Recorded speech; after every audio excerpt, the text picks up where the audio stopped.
Applied physics. और basically ये electricity magnetism है जो हम जिसका कोर्स कवर कर रहे हैं। और पहले चैप्टर में हमने वेक्टर्स पढ़े थे, दूसरे चैप्टर हमारा था इलेक्ट्रिक फील्ड पे, तीसरा चैप्टर था गॉस लॉ, और चौथा चैप्टर हमारा इलेक्ट्रिक पोटेंशियल। तो अभी तक हम देखते आ रहे हैं कि हमने गिवन चार्ज डिस्ट्रीब्यूशन के लिए आपने इलेक्ट्रिक फील्ड कैसे कैलकुलेट करनी है। चार्ज डिस्ट्रीब्यूशन, अगर आपके पास चार्जेस की स्टेशनरी है, कोई चार्ज मूव नहीं करा, और हमें कहा गया कि एक पॉइंट पे इलेक्ट्रिक फील्ड बताएं, तो हमने पहले तो ट्राई किया उससे कुलम्ब लॉ से। और फिर उसके बाद हमने देखा कि जो कंटिन्यूस चार्ज डिस्ट्रीब्यूशन है, जैसे कि लाइन चार्ज है, या आपके पास सरफेस चार्ज है या वॉल्यूम है, उसकी अगर उसकी वजह से अगर आपको किसी पॉइंट पे इलेक्ट्रिक फील्ड फाइंड करनी पड़ जाए, तो वो फाइंड करना डिफिकल्ट है। उसमें इंटीग्रल जो अपेयर होते हैं वो एवेलुएट करना सिंपल चार्ज डिस्ट्रीब्यूशन के लिए भी मुश्किल है। फिर हम हुए थे गॉस लॉ की तरफ। अगर आपके पास, और गॉस लॉ में ये क्या था कि अगर आपके पास प्रॉब्लम सिमेट्रिक है, अम, और सिमेट्रिक क्या मतलब है वो हम लेक्चर में डिस्कस कर चुके हैं, तो आप आसानी से इलेक्ट्रिक फील्ड फाइंड कर सकते हैं गिवन चार्जेस के डिस्ट्रीब्यूशन के लिए। तो उसमें भी देखा कि अगर आपके पास प्रॉब्लम थोड़ी सी कॉम्प्लिकेट होती है या नॉन सिमेट्रिक सिचुएशन आती है, तो उसमें भी इंटीग्रल अपेयर हो जाता है और हमें एवेलुएट करना उसको मुश्किल हो जाता है। अब हमारे पास जो प्रॉब्लम है, हम ट्रांसफॉर्म करना चाहते हैं वेक्टर से स्केलर की तरफ। पहले हमने वेक्टर कैलकुलेट किया था, क्या अब एक सवाल है कि क्या ऐसा हो सकता है कि मैं कोई स्केलर फंक्शन फाइंड करूं और उससे मैं वेक्टर फाइंड कर लूं जिसकी मुझे ज़रूरत है। जैसे कि मुझे ज़रूरत है इलेक्ट्रिक फील्ड के एक पॉइंट पे, तो क्या ये पॉसिबल है कि कोई ऐसा फंक्शन एग्जिस्ट करता हो जो मैं आसानी से फाइंड कर लूँ पॉइंट पे जहाँ पे मुझे फील्ड चाहिए, फिर उसका उसके ऊपर कोई ऑपरेशन करूँ तो मुझे वेक्टर वेक्टर मिल जाए। तो स्केलर से डील करना हमें आसान है। स्केलर में आप वो कंपोनेंट वाइज आपको ऐड नहीं करना पड़ेगा, ना सब्ट्रैक्ट करना पड़ेगा, ना कंपोनेंट वाइज वो आप मल्टीप्लाई मल्टीप्लाई होंगे। तो स्केलर नंबर होते हैं, उनको डील करना आसान है। अगर हमें स्केलर फंक्शन मिल जाता है, उससे हम आसानी से इलेक्ट्रिक फील्ड फाइंड कर सकते हैं, तो ये बेस्ट होगा। तो ये हमारी काविश है जो इस चैप्टर में नजर आएगी। तो टॉपिक्स है हमारे, पहला है इलेक्ट्रिक पोटेंशियल। अब जैसे मैंने बताया, वो असल में स्केलर फंक्शन कौन सा है, वो इलेक्ट्रिक पोटेंशियल है, तो हम इसे देखेंगे। इलेक्ट्रिक पोटेंशियल क्या होता है और पोटेंशियल डिफरेंस क्या है। दूसरा हमारा टॉपिक होगा potential difference in uniform electric field. जैसे ये यूनिफॉर्म इलेक्ट्रिक फील्ड है, आपको एक पॉइंट से दूसरे पॉइंट तक का पोटेंशियल डिफरेंस चाहिए, तो वो कैसे है।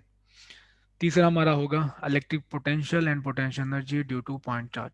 तो आपके पास पॉइंट चार्ज हैं, पॉइंट चार्ज की हमने इलेक्ट्रिक फील्ड देखी हुई है, वो होती है K E Q over R square. तो हम देखना चाहेंगे कि पोटेंशियल और पोटेंशियल एनर्जी पॉइंट चार्ज के लिए क्या होती है। तो हम इस तरह ग्राफ में एनालाइज करेंगे, देखेंगे जैसे आप चार्ज के करीब आते जाते हैं तो पोटेंशियल बढ़ता चला जाता है, और जैसे चार्ज पॉजिटिव चार्ज के करीब आते जाते हैं तो पोटेंशियल बढ़ता है, और जैसे आप नेगेटिव चार्ज के करीब आते हैं तो पोटेंशियल डिक्रीज होता चला जाता है। तो इस तरह से आप इसको क्रॉसपॉन्ड कर सकते हैं हिल्स और वैलीज में। ये रही पोटेंशियल एनर्जी की, अगर आप के सिस्टम को कॉन्फ़िग करें फ्रॉम स्क्रैच, तो आपको पूरा सिस्टम बनाने में कितनी एनर्जी लगेगी। पहला हमारा टॉपिक है इलेक्ट्रिक पोटेंशियल और पोटेंशियल डिफरेंस। तो मैं स्टार्ट करूंगा उस नॉलेज से या आइडिया से जो आपके लिए ज़्यादा फेमिलर है। तो कूलम फोर्स हमारे पास है कंजर्वेटिव।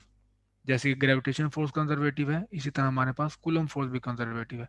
तो हम यहाँ पे एक समझ लें चीज़ कि कंजर्वेटिव का मतलब क्या है। तो लेट्स सपोज आपके पास एक डाइस है, ठीक है, और ये मैं डाइस बना रहा हूँ, ये डाइस, और ये मेरे पास है ग्राउंड। तो आपको ये कहा जाता है कि एक डस्टर है जो अर्थ पे पड़ा हुआ है इस पॉइंट पे। I should have change the colour. तो ये डस्टर है मेरे पास। तो इस डस्टर को मैं आपसे कहता हूँ कि आपने प्लेस करना है इस पॉइंट पे।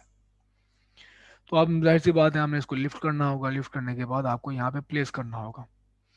और अगर आप फिजिकल पॉइंट ऑफ व्यू से इसको एनालाइज करें, तो आप क्या कर रहे हैं, आप अगर जब जैसे इसको मूव कर रहे हैं, आपके ऊपर एक फोर्स अप्लाई होती है जिसको आप ओवरकम करने के लिए फोर्स अप्लाई करते हैं। तो वो फोर्स क्या है, असल में वो ग्रेविटेशनल फोर्स है जो ग्रेविटी की वजह से है, और उसकी डायरेक्शन है डाउनवर्ड, तो हर पॉइंट पे डाउनवर्ड। तो ये हमारे पास इलेक्ट्रिक फील्ड, वो ग्रेविटेशन फील्ड, ये डाउनवर्ड है, ये डाउनवर्ड। तो हर पॉइंट पे आपके पास ग्रेविटेशन फील्ड अप्लाई हो रही है, ये ग्राउंड। और यहाँ पर भी आप देख लें, हर वक्त हर तरफ डाउनवर्ड होगी अगर आपके पास ये डाइस और इसके दरम्यान में डिस्टेंस ज़्यादा नहीं है। तो पहला तरीकाकार मैं आपको ये बताता हूँ कि हमने हमने सिर्फ एक सिंपल क्वेश्चन का आंसर देना है। वो ये कि अगर मैं इस डस्टर को उठा के यहाँ तक प्लेस करता हूँ तो ग्रेविटेशनल फील्ड जो फोर्स है वो इसके ऊपर कितना वर्क डन करेगी। और वर्क डन का आपके पास फॉर्मूला है, वो है ये W is equal to F dot D. ये हमारे पास फॉर्मूला है। एफ और डी का जो दोनों डी हमारे पास डिस्प्लेसमेंट है, दोनों का डॉट प्रोडक्ट लोगे तो आपके पास आएगा वर्क डन। तो यहाँ पे हमने एफ कौन सा लेना है, असल में ग्रेविटेशन फील्ड लेनी है। तो मैं यहाँ पे जी लिख रहा हूँ कि यहाँ पे बात हो रही है ग्रेविटेशन फील्ड की। तो पहला मैं एक ट्रेवर्स करता हूँ पाथ, और वो पाथ ये है कि मैं पहले मूव होऊंगा यहाँ से। तो यहाँ से मैं मूव होता हूँ यहाँ तक, और फिर यहाँ से मूव होऊंगा मैं ये यहाँ तक। तो मैंने यहाँ पे प्लेस कर दिया इसको डस्टर को। तो मैंने वर्क डन नोट करना है, तो दो मेरे पास स्ट्रेट पाथ हैं। तो सिर्फ दो पाथ पे अगर मैं एफ डॉट डी अप्लाई कर लूँ तो पहला पाथ है ये एफ डॉट डी, और इसको अगर मैं कह दूँ ये कि ये है लेट से D1 डिस्प्लेसमेंट है, और दूसरा डिस्प्लेसमेंट है D2, और इसकी ये हाइट h है। ठीक है, जो डी आपके पास डिस्प्लेसमेंट ये, और इसकी टोटल हाइट हमारे पास h है। तो वर्क डन टोटल होगा इस पाथ के लिए W equals to F dot D, force gravity की फोर्स, तो वो सेम है दोनों पॉइंट्स पे, दोनों के लिए एफ डॉट D1। तो ये पहला वर्क डन हो गया, और plus F G dot D2। तो ये दूसरा वर्क डन हो गया मेरे पास। ठीक। तो यहाँ पे हमारे पास डॉट प्रोडक्ट है, और यहाँ पे देखें इन पाथ के लिए, यहाँ पे एंगल हमारे पास 90 है। जहाँ पे भी देख लें आप फोर्स के दरमियान में, ये मैंने ग्रीन में जो शो की हुआ है ये फोर्स है, ये याद रहे कि जो ग्रीन लाइंस आपको नजर आ रही हैं ग्रेविटेशन फोर्स है जिसे हम एफ कह रहे हैं। तो मैं इसको लेबल कर दूं यहाँ पे, ये हमारे पास है एफ जी। दो हर जगह पे आपको यूनिफॉर्म नजर आ रही है।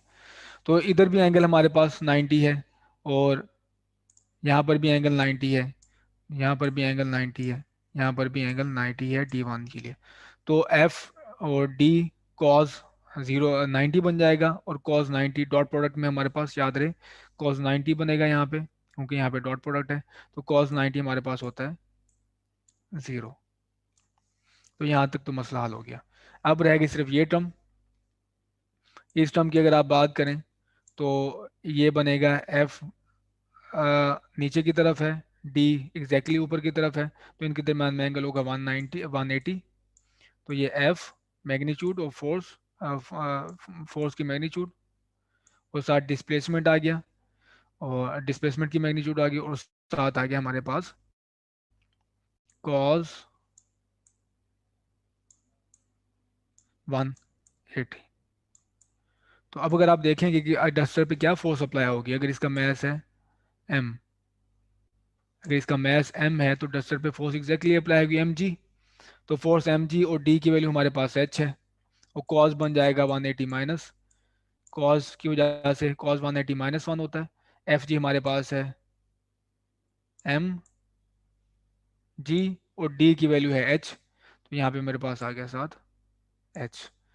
तो ये रहा मेरे पास टोटल वर्क डन, मैंने कैलकुलेट कर लिया है, जो कि ऑब्जेक्ट को यहाँ से यहाँ तक प्लेस करने के लिए है, वो है -mgh।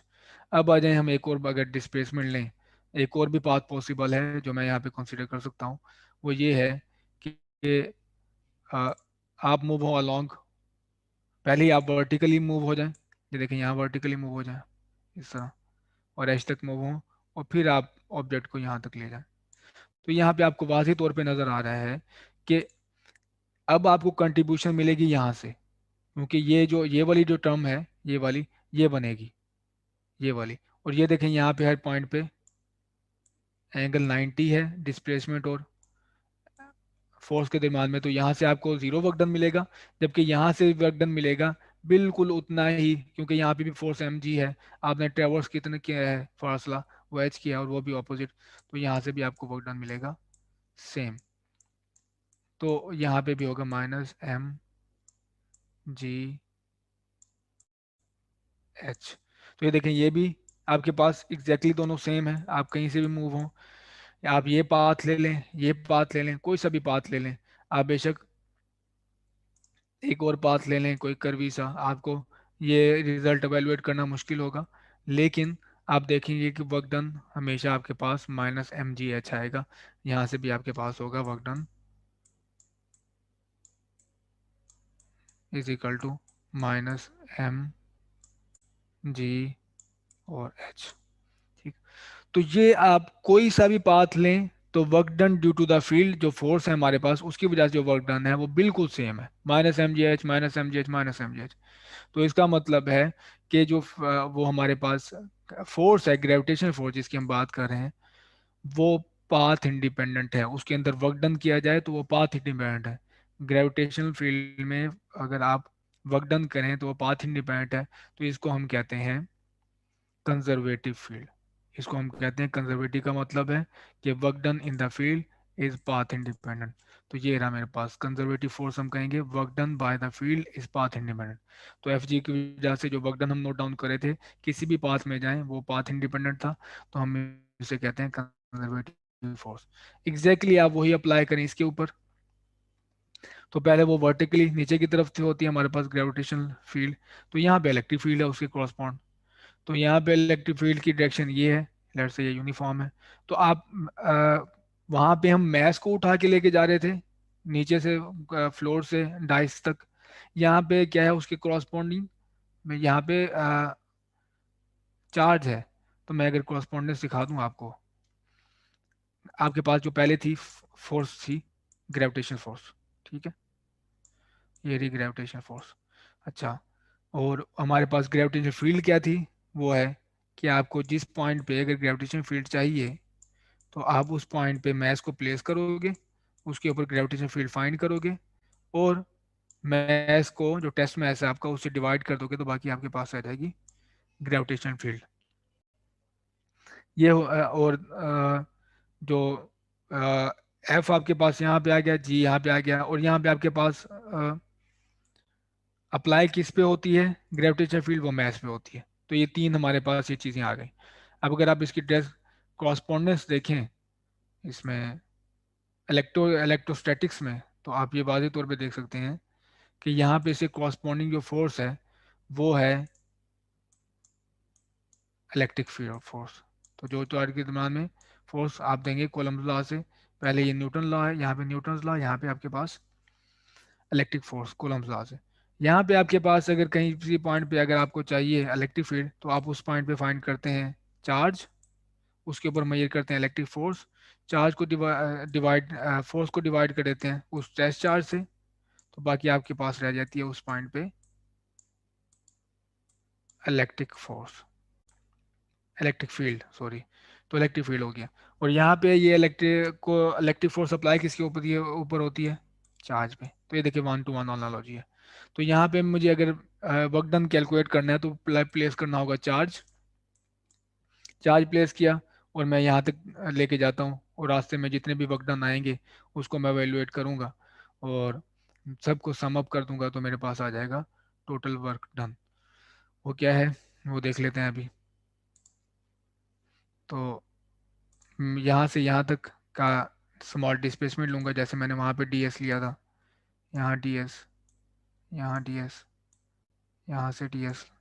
तो स्मॉल सारे ये वेक्टर्स लूंगा, और इनका मैं डॉट प्रोडक्ट लूंगा फोर्स के साथ, जैसे मैंने पहले कैलकुलेट किया था, और सबको मैं कर दूंगा ऐड। तो टोटल वर्क डन होगा यहाँ से यहाँ तक का। अगर मैं इस पाथ से जाता हूँ, यहाँ से तो आप देख रहे हैं कि आसान ही है, यहाँ से वन पाथ है, ये सेकंड पाथ है। तो यहाँ पे इस पाथ के अलॉन्ग इलेक्ट्रिक फील्ड और डिस्प्लेसमेंट के दरम्यान में एंगल 90 है, तो ये कंट्रीब्यूट नहीं करेगा, सिर्फ कंट्रीब्यूट करेगा ये वाला पाथ। इधर की बात करें तो इधर ये वाले पाथ में और इलेक्ट्रिक फील्ड के दरम्यान में एंगल 90 है, सिर्फ ये वाला पाथ कंट्रीब्यूट करेगा। तो आप इस तरह से वर्क डन कैलकुलेट कर सकते हैं, जो अब मैं थोड़ा सा मैथमेटिकली डिटेल में दिखा रहा हूँ आपको। डी एस जो मैंने यहाँ पे ड्रॉ किया था वो लेट से इन्फिनिटिसिमल पाथ है, तो वो ड्रॉ कर लेते हैं। तो ये स्मॉल जो डिस्प्लेसमेंट है डी एस पाथ पे जो मैंने ये शो किया हुआ है वो ये है, D S infinitesimal displacement along the path जो आपने चूज किया है। वैसे किसी पाथ के अलोंग आप वर्क डन करें वो पाथ इंडिपेंडेंट है, आप इधर से जाएं उधर से जाएं, जैसे आपको आसानी लगती है, आप इधर से कैलकुलेट करें इधर से कैलकुलेट करें या इधर से कैलकुलेट करें, तो पाथ इंडिपेंडेंस है, आपको रिजल्ट हमेशा सेम मिलेगा। तो work done by electric field is equal to W is equal to minus delta U. तो वर्क डन जो होगा वो minus change in potential energy है। क्या ये होल्ड करता है ग्रेविटेशन में भी? बिल्कुल होल्ड करता है, जैसे देख लेते हैं वहीं से समझ लेते हैं हम इसे क्या कहते हैं, इसका क्या मतलब है। तो अभी जो मैंने एग्जांपल आपको दी थी, यहाँ पे डाइस पड़ा डाइस है ये, और ये है आपका फ्लोर, और आपने डस्टर उठा के लेट से प्लेस करना है अर्थ से यहाँ पे डाइस पे। तो आपको पता है कि अगर आप पहले आपको यहाँ पे ऊपर ऊपर की तरफ यहाँ पे मूव करना होगा और फिर आप यहाँ पे प्लेस करेंगे, जबकि जो फोर्स है वो है डाउनवर्ड, फोर्स डाउनवर्ड है। एफ जी को मैं लिख लूँ यहाँ पे, तो एफ जी हमारे पास है डाउनवर्ड, ठीक, और डिस्प्लेसमेंट ऊपर की तरफ। तो दोनों के दरम्यान में एंगल 90 था, आपको जो मिलेगा वर्क डन वो माइनस मिलेगा, माइनस। तो वर्क डन आ रहा है हमारे पास माइनस एम जी एच, तो ये था वर्क डन। लेकिन आप चीज़ यहाँ पे नोट करें कि जब आप एक ऑब्जेक्ट को अर्थ से उठा के एक हाइट पे प्लेस करते हैं तो उसकी ग्रेविटेशनल पोटेंशियल एनर्जी बढ़ती है, उसकी ग्रेविटेशनल पोटेंशियल एनर्जी बढ़ रही है, लेकिन कब बढ़ रही है? जब वर्क डन नेगेटिव है। तो जब वर्क डन नेगेटिव है तो इंक्रीज हो रहा है पोटेंशियल एनर्जी में, तभी ये नेगेटिव साथ है। तो ये क्या हमें डिनोट, नेगेटिव क्या डिनोट कर रहा है कि ये दोनों एक दूसरे के रिवर्स हैं, कि अगर आप work done due to gravitation field देखते हैं तो वो जब नेगेटिव होगा तो पोटेंशियल एनर्जी आपके पास इंक्रीज होगी। तो यही केस है हमारे पास इलेक्ट्रिक फोर्स के केस में भी, कि जब आपके पास आप अलोंग द लाइन मूव करेंगे तो आपकी ग्रेविटेशन पोटेंशियल एनर्जी कम होगी, और अगर आप opposite to the line move करेंगे जैसे ये है, तो यहाँ पे ऑपोजिट टू द लाइन ये होगी, ये ऑपोजिट। तो अगर आप opposite to the gravitation field electric field line move करेंगे तो आपकी ग्रेविटेशन, आपकी इलेक्ट्रिक पोटेंशियल एनर्जी बढ़ेगी। तो ये बता रहा है नेगेटिव, कि वर्क डन जब नेगेटिव है तो पोटेंशियल एनर्जी बढ़ रही है। अब ये था मैंने जैसे बताया आपको, अगर आप यहाँ से ये कर्वी पाथ से ऑब्जेक्ट लेके जाते हैं ए से बी तक, तो आपको हर पॉइंट पे वो डिस्प्लेसमेंट वाला जो फार्मूला यूज करना पड़ेगा हर पॉइंट पे। तो ये एफ, जैसे वो पहले सिंपल था एफ डॉट डी, क्योंकि आपके पास पाथ स्ट्रेट था। अगर आपके पास पाथ स्ट्रेट ना हो तो आपको डी को स्मॉल डी एसिस में, स्मॉल एलिमेंट्स में डिवाइड करना पड़ता है आपको, और फिर सबके साथ डॉट प्रोडक्ट लेना पड़ेगा, और सारे डॉट प्रोडक्ट्स को आप ऐड कर दो, और एडिशन हमारी होती है आपको पता है बाय यूजिंग इंटीग्रेशन। तो इंटीग्रेशन से मैं सारे डॉट प्रोडक्ट्स को ऐड कर दूंगा, और वर्क डन चूंकि नेगेटिव है यहाँ पे नेगेटिव आ गया आपके पास। एफ हमारे पास इलेक्ट्रिक फोर्स है, तो एफ होता है फिजिकल टू क्यू नॉट, जो मैं टेस्ट चार्ज यहाँ से यहाँ तक प्लेस कर रहा हूँ इलेक्ट्रिक फील्ड, तो ये यहाँ पे आ गया आपके पास। तो ये टोटल वर्क डन रहेगा, और ये मैं क्या बता रहा हूँ ये है पाथ इंडिपेंडेंट। आप अलोंग इधर से मूव करें, यहाँ से मूव करें, यहाँ से मूव करें, doesn't matter, you will always get the same value, ठीक है। तो इसको हम, ये डेफिनेशन होती है कंजर्वेटिव फोर्स की। ये तो हम मैंने जब बात की है कि ये पोटेंशियल डिफरेंस है, दो पॉइंट्स का आपको पोटेंशियल एनर्जी डिफरेंस बताएगा ये दो पॉइंट्स का पोटेंशियल एनर्जी डिफरेंस। तो ये अभी तक जो हम बात कर रहे थे ये पोटेंशियल एनर्जी के डिफरेंस की है, ये पोटेंशियल एनर्जी डिफरेंस है। तो अगर आपको पहले पोटेंशियल एनर्जी एब्सोल्यूट चाहिए, आपको अगर एब्सोल्यूट पोटेंशियल एनर्जी चाहिए तो आपको पहले रेफरेंस डिफाइन करना पड़ेगा। जैसे मैंने अभी डाइस की एग्जांपल ली, या आप कोई भी फ्लोर है आपके पास, तो ये पास से यहाँ तक आपने कोई प्लेस करनी है ऑब्जेक्ट, तो आपको पहले बताना पड़ेगा कि ये ग्राउंड को मैं पोटेंशियल एनर्जी जीरो दूंगा। ग्राउंड पे मतलब ग्राउंड पे ऑब्जेक्ट है तो इसका मतलब पोटेंशियल एनर्जी जीरो है। तो मैं जो मेजर करूंगा हाइट यहीं से मेजर करूंगा, और अगर यहाँ पे है तो फिर इस हिसाब से हो जाएगी mgh। ठीक। तो पहले आपको रेफरेंस एक सेट करना पड़ता है, जैसे हमारे पास रोजमर्रा लाइफ में सी लेवल जो होता है वो रेफरेंस पॉइंट होता है, वहाँ पे पोटेंशियल एनर्जी हम जीरो कहते हैं। और फिर आप ग्राउंड से हाइट मेजर करते हैं, जो हाइट होती है आपकी वो बताती है पोटेंशियल एनर्जी। तो आप कहाँ से हाइट मेजर करेंगे, कहाँ से सारी एनर्जीज मेजर करेंगे, वो आपका रेफरेंस कहलाता है। तो ये मेरा रेफरेंस सेट कर लिया। कोई ये कहता है कि मेरा रेफरेंस है ग्राउंड फ्लोर, तो वो वहाँ से मेजरमेंट करे। कोई कहता है कि मेरा रेफरेंस है फर्स्ट फ्लोर है, सेकंड फ्लोर है। तो लेकिन जो भी आप रेफरेंस लें उसके साथ स्ट्रिक्ट रहें थ्रू आउट द प्रॉब्लम, तो आपकी सारे रिजल्ट सेम आएंगे। तो जब भी आप एब्सोल्यूट वैल्यू की बात करेंगे, ख्वाह वो पोटेंशियल एनर्जी हो या पोटेंशियल हो, और वो ग्रेविटेशन में हो या फिर इलेक्ट्रिक में हो, इलेक्ट्रोस्टैटिक में हो, आपको हमेशा पहले रेफरेंस चूज करना पड़ता है। तो एब्सोल्यूट वैल्यू के लिए आपको पहले रेफरेंस चूज करना पड़ेगा। लेकिन अब ग्रेविटी में तो जो रेफरेंस होता है आपका ग्राउंड होता है, लेकिन इलेक्ट्रिक में क्या होगा रेफरेंस, तो ये देख लेते हैं। इलेक्ट्रिक में हमारा रेफरेंस होता है इन्फिनिटी। इन्फिनिटी पे अगर कोई चार्ज रखा है तो इसका मतलब है उसके ऊपर उसकी जो एनर्जी है जीरो है। इन्फिनिटी पे अगर चार्ज रखा हुआ है तो उसकी एनर्जी हमारे पास है जीरो। तो एक सिनेरियो मैंने क्रिएट किया है वो ये है, और कि हमारे पास ना कुछ चार्जेस हैं Q1 Q2 Q3 QI, ये चार्जेस पड़े हुए हैं। और मुझसे पूछा जाता है कि ये पॉइंट P है, इस पॉइंट का पोटेंशियल बताओ, इस पॉइंट का मुझे पोटेंशियल बताओ। ये पॉइंट P है, इस पॉइंट का पोटेंशियल, ये क्वेश्चन है। अब मैं पोटेंशियल की तरफ आ रहा हूँ। तो आपने ये करना है कि एक टेस्ट चार्ज लेना है, उसको प्लेस करना है इन्फिनिटी पे, जब उसकी पोटेंशियल एनर्जी जीरो है इन चार्जेस की वजह से। इसको यहाँ से किसी भी पाथ के अलोंग, जैसे कि ये पाथ है, इस पाथ के अलोंग लेके आना है, और किसी भी पाथ के अलोंग लेके आना है और प्लेस कर देना है पॉइंट पी पे। तो रास्ते में यहाँ से इन्फिनिटी से पॉइंट पी तक आते हुए जितना आपने वर्क डन किया है, जैसे कि अगर आपके पास ये सारे चार्जेस पॉजिटिव हैं तो क्यू नॉट पॉजिटिव है, तो आपको रिपल्सिव फोर्स के अगेंस्ट वर्क डन करना पड़ेगा। रिपल्सिव फोर्स के अगेंस्ट वर्क डन करना पड़ेगा, फिर जाके आप यहाँ पे रख पाओगे इसे। ठीक। और फिर आप जो वो एनर्जी दी है, आपने जो वर्क डन की है, वो आपने कैलकुलेट करना है इन्फिनिटी से लेके इस पॉइंट तक। तो अगेन मैं रिपीट कर दूं, आपने आपसे अगर किसी पॉइंट पे चार्जेस की वजह से पोटेंशियल पूछा गया, तो आपने ये कहना है, करना ये है कि क्यू नॉट पे प्लेस करना है इन्फिनिटी पे, वहां से इसको पकड़ के लेके आना है यहाँ पे प्लेस करना है, और जितना रास्ते में वर्क डन है आया हुआ है वो आपने कैलकुलेट करना है। वो कैसे करोगे ये हमने देखा हुआ है, इसे कर लोगे आप। E.ds इंटीग्रेट करो इन्फिनिटी से लेके पी तक। तो वर्क डन कैलकुलेट करना है, उस वर्क डन का जो नेगेटिव है आपके पास, वर्क डन का जो नेगेटिव है वो है पोटेंशियल एनर्जी। और अगर पोटेंशियल एनर्जी को एनर्जी में से आप क्यू नॉट जो यहाँ से लेके आए थे आप उसको एक्सट्रैक्ट कर लेते हो, तो बाकी रह जाएगा पोटेंशियल। तो दोबारा क्यू नॉट को यहाँ इन्फिनिटी से लेके पॉइंट पी तक घसीट के लेके आना है, और वर्क डन इलेक्ट्रिक फोर्स की वजह से नोट करना है। उस वर्क डन का नेगेटिव ले लोगे तो आपके पास आ जाएगी पोटेंशियल एनर्जी। पोटेंशियल एनर्जी में से क्यू नॉट को एक्सट्रैक्ट कर लोगे डिवाइड करके, तो आपके पास बाकी रह जाएगा पोटेंशियल। तो ये पोटेंशियल पॉइंट का हम इस तरह से डिफाइन करते हैं, बिल्कुल उसी तरह जिस तरह से हमने इलेक्ट्रिक फील्ड डिफाइन की थी। मैंने जैसे आपको कहा था कि अगर आपके पास चार्जेस हैं तो आपने एक पॉइंट पे बताना है कि यहाँ पे इलेक्ट्रिक फील्ड क्या है, तो उस पे आपने पहले रखना है पॉइंट टेस्ट चार्ज। तो यहाँ पे टेस्ट चार्ज रखा पहले छोटा सा, उसके ऊपर मेजर की फोर्स, लेट से फोर्स ये है,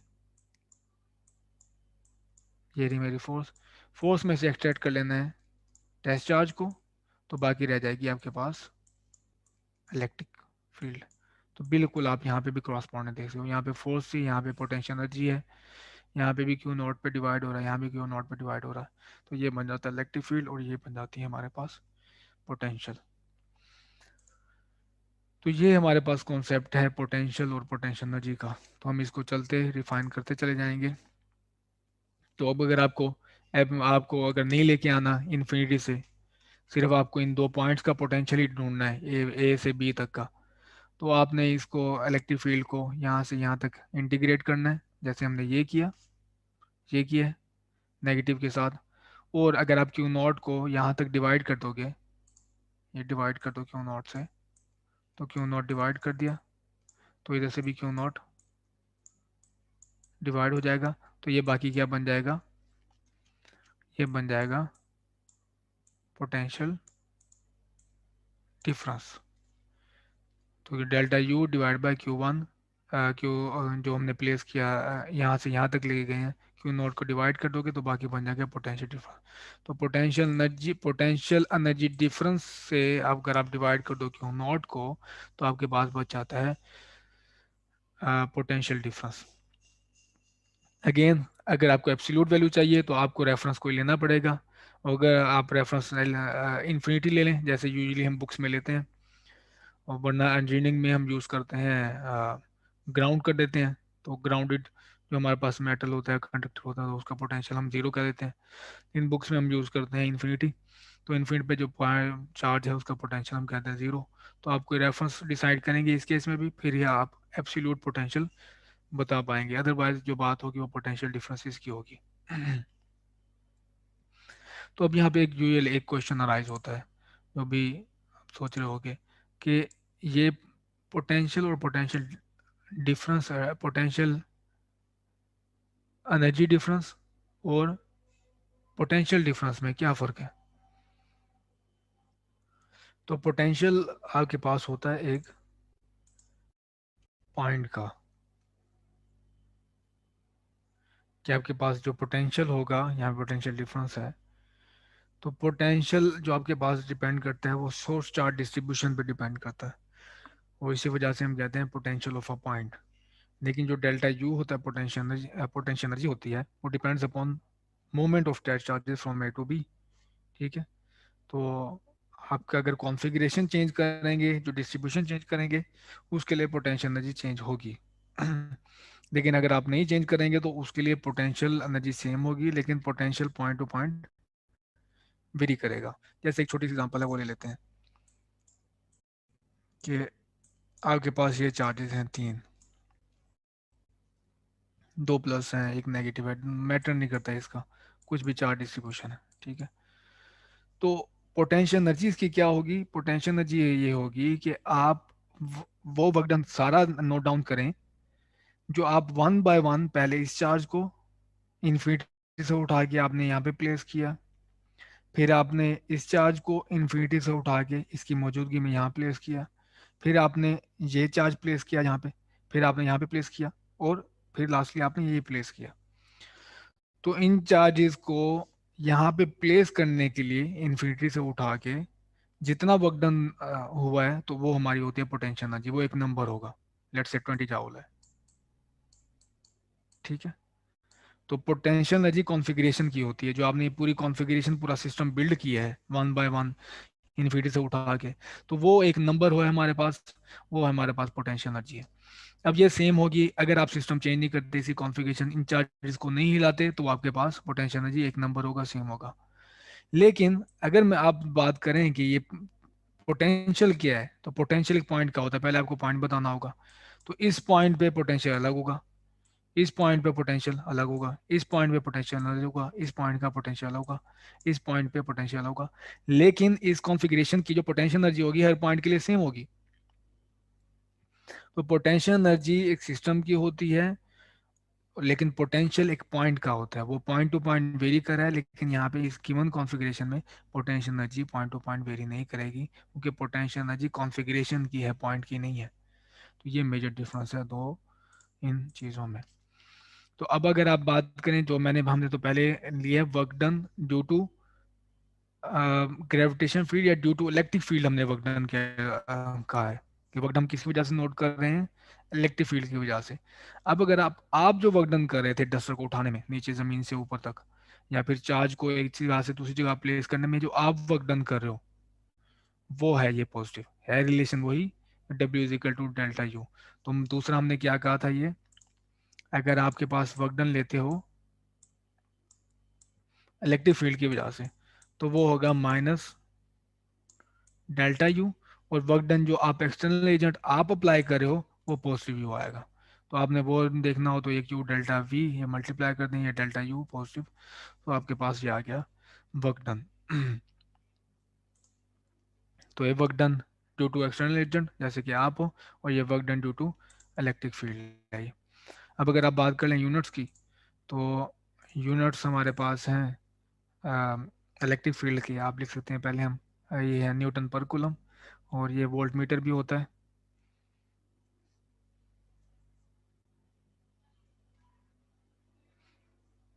वोल्ट पर मीटर होता है हमारे पास, जो इलेक्ट्रिक फील्ड का यूनिट है इसमें भी कन्वर्ट करते हैं। लेकिन वोल्ट का यूनिट होता है जोल पर कूलम। तो जो वोल्ट का यूनिट होता है जोल पर कूलम। तो आप यहाँ से एक्सट्रैक्ट कर सकते हैं इसकी डेफिनेशन को। जाउल एक बड़ा यूनिट है, और आप स्मॉल यूनिट की बात करें जैसे किलोमीटर एक बड़ा यूनिट है, नैनोमीटर एक कम यूनिट है। तो इसी तरह जाउल एक बड़ा यूनिट है एनर्जी का, इलेक्ट्रॉन वोल्ट एक छोटा यूनिट है। तो उससे वाले यूनिट्स भी हैं जिसमें आप डील कर सकते हैं।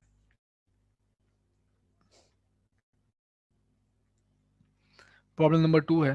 प्रॉब्लम नंबर टू ये है कि पॉइंट ए से आप Avogadro numbers of particle, particle कितने हैं, एवोगैड्रो नंबर जो 6.02 मल्टीप्लाई 10 to the power 23 होता है, वो पार्टिकल हैं, और पॉइंट ए से उठा के आप प्लेस करते हैं पॉइंट बी पे।